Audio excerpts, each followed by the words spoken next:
The NSB, I think that's the National Signal Bureau. Kwabena Eduboahene is trending. I think this case, if I call them state theft or national theft, Charlie. So this is beyond grand theft.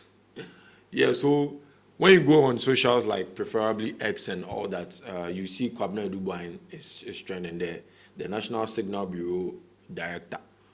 He's in charge of the like securing the internet and like data of the country and the National Security Service and most institutions in Ghana. So like that's like they protect the state's like details and data from hackers and all like intruders from the country. Yeah, so keep it locked. Let me give you more details about the topic. My name is JT and this is the Real Studios.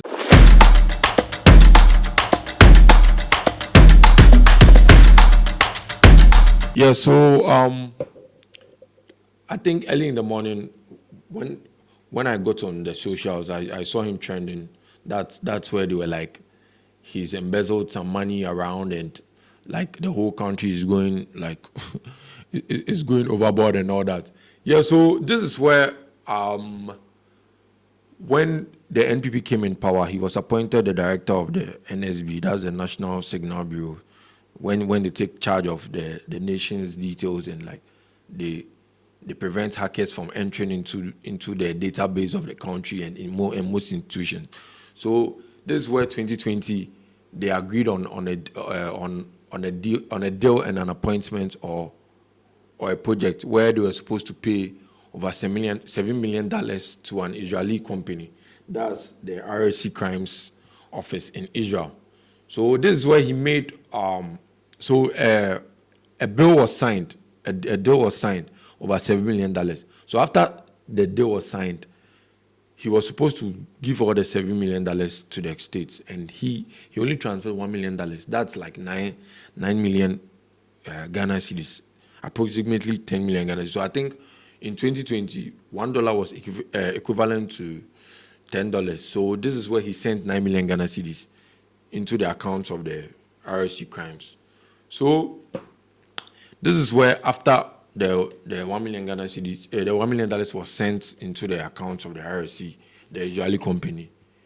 The remaining $6 million was transferred into his personal account. Capacity as director of the National BNC, Mr. Boahene, on January 30th, 2020, signed a contract on behalf of the government of Ghana and the National Security Council on the one hand, and on the other hand, an Israeli company called ISC Holdings Limited. The contract was for the purchase of a cyber defense system software at a price of $7 million United States of American dollars. Let us call this contract the GOG ISC contract. On February 6, 2020, Mr. Boahene then transferred an initial amount of 27,100,000 Ghana cedis, that is from the National BNC's operations account at Fidelity Bank to the private BNC account at UMB. Official documentation on the transfer revealed that the amount was for the payment of cyber defense system software, which the National BNC was buying from ISC Holdings in Israel.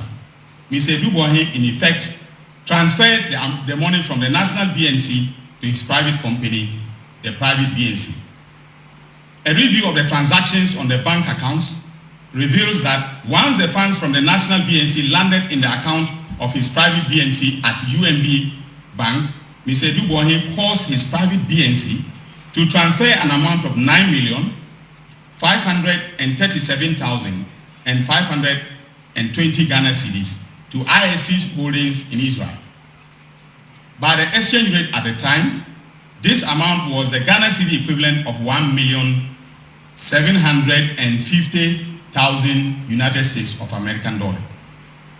To justify or facilitate the transfer of the 9.5 million and the 9.5 million, Mr. Boahene fraudulently attached a copy of the Government of Ghana ISC contract as well as an invoice which he held out as an invoice issued by ISC Holdings Limited or in respect of the Government of Ghana ISC contract. On March 18, 2020 and March 30th, 2020 respectively, he again transferred 21 million Ghana cedis from the National BNC Director's account at Fidelity Bank to the same private BNC account at UMB. The narration of the transaction indicated that it was for the payment of the cyber defense systems that the National BNC was buying. The transfer from the National BNC's account brought the total transfers that he made to to his private BNC to 49 million Ghana cedis. That was named like the BNA. It's like he created an annex account in his name, but the main name of the account was the national was the BNA, yeah, what was the BNA, yeah. So I think he intentionally created a fake account that looks like the government account that he only had access to. So he transferred $27 million, now 27 million Ghana cedis, and another 30 million Ghana cedis into the another 39 million Ghana cedis into another account. So he created two fake accounts. So this is where I think he waited for some time and was seeing whether anything will happen. I think he take the money, put inside, so he's supposed to relax more. So during the following months, he went on to withdraw the money with the wife, where they used the money for their personal gains. This is where they ventured into real estate companies and buying houses here and there. So sources claim that he has his personal real estate company called Vertex Apartments around Oyarifa, where I think they deal in houses and lands and all that. So in that money he withdrew, he spent the money for 27 houses. Charlie, where the houses, each house be equivalent to almost $300,000. That's $295,000. Also owns a company known as Vertex Properties. Vertex Properties. And we've traced the proceeds of crime to Vertex Properties also. They have, Vertex Properties owns 27 houses located at Oyarifa. Each house costs, an estimated cost of 295 thousand United States of American dollars. We also know that they have two properties in London that we are tracking, and I'm going to trigger the mutual legal assistance between the United Kingdom and Ghana for us to be able to lay hands on those properties. Now we also know we've been following the bank transactions very closely, and we know that on February 11, 2020. Yeah. So these are the houses. The houses come per, I think, 27 houses, and some houses in London and some in Accra. So these are the houses like that were mentioned that he said he bought. Yeah. So on the 8th Edith Avenue, Mayfair Estate, La Accra, that was where they made a $97,000 payment straight up. And the next house, number 9 Edith Avenue, Mayfair Estate, La Accra, $270,000. Kwabna Edu Boahene, Angela Eje Boateng, that's the wife combination. Charlie, this be power couple. I think them for go act some movie. Number 10 Edith Avenue, Mayfair Estates, La Accra, that's $150,000. So they were buying the houses on the whole street. Charlie, then they then cash out to Charlie, then just they do window this thing, shopping and house shopping. So this be the apartment where them say it be on the Vertex Properties or gated estate development. That's the 27 houses each. Each was 295,000. So approximately that's like 127 million Ghana cedi. Yeah. And another property in London, but the price has been stated. And another one too, like two properties. That one too is not stated. So yeah, This is where sources were like, Charlie, the man himself, he be taken for Assemblies of God. Hey boys, if your matter come, that's where they go study. They give your date of birth, then wherever he come from, and it's there.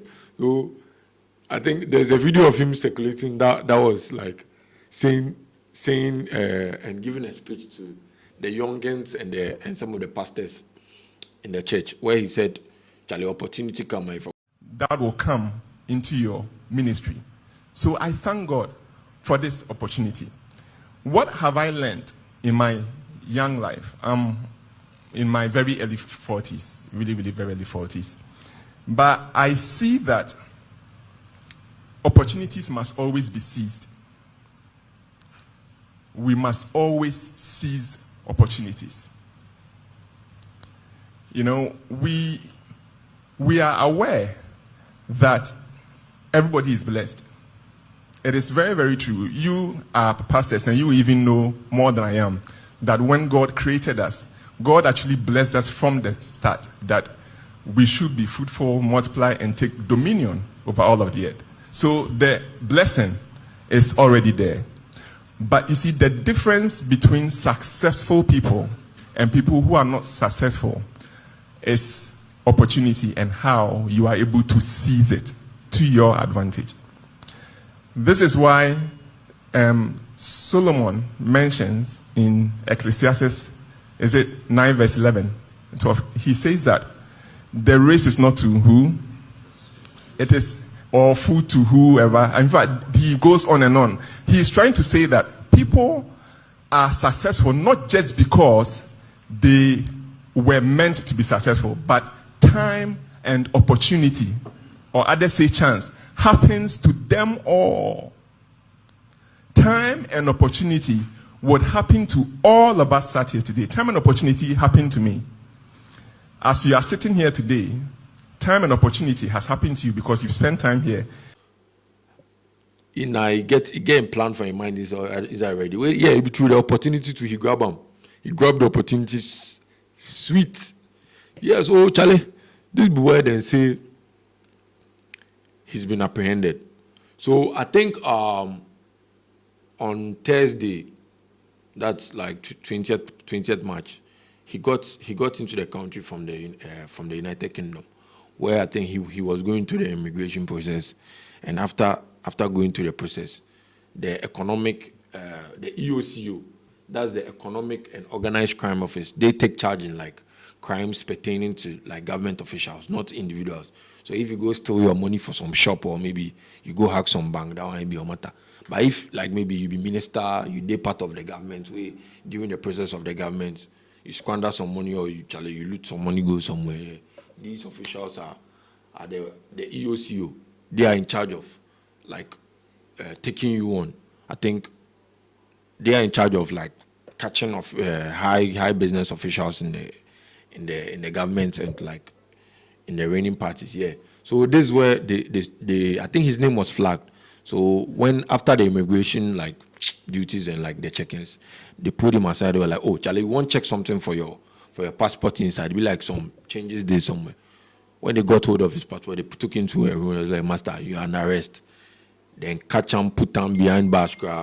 Oh, this is where Charlie he told his wife say they come. Like some hours time, they come. Where his wife to enter the airport say, Charlie, my husband say they come. Up to now, no come. So you go they do checks. Where then direct in wife. In wife to be like it will now be suspect. He enter the room inside and say, "Madam, you are under arrest." So then pair them together. I don't know whether they take them put one room inside. And I be like, Charlie, this one they be couple arrest, so then go them for just find some chamber will be give them for that side. Yeah. So this is where they've been apprehended by sources. And the Attorney General came to give some speech and was like listing the following things they've done in the country. So let's listen to the Attorney General.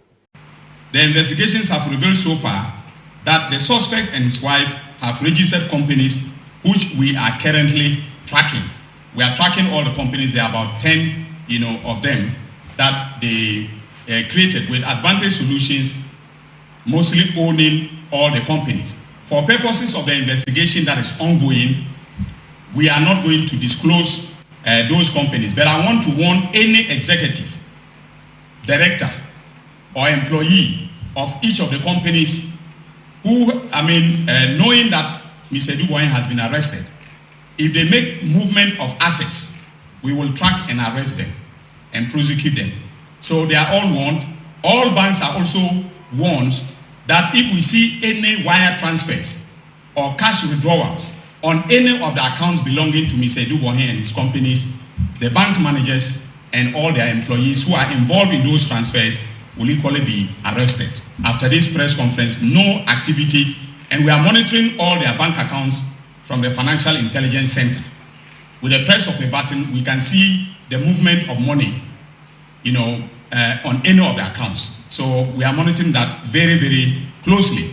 We know, for instance, that the 3 banks that they have been dealing with, in substantial financial transactions are UMB, Fidelity Bank, and Stanbic Bank. So we are monitoring them keenly.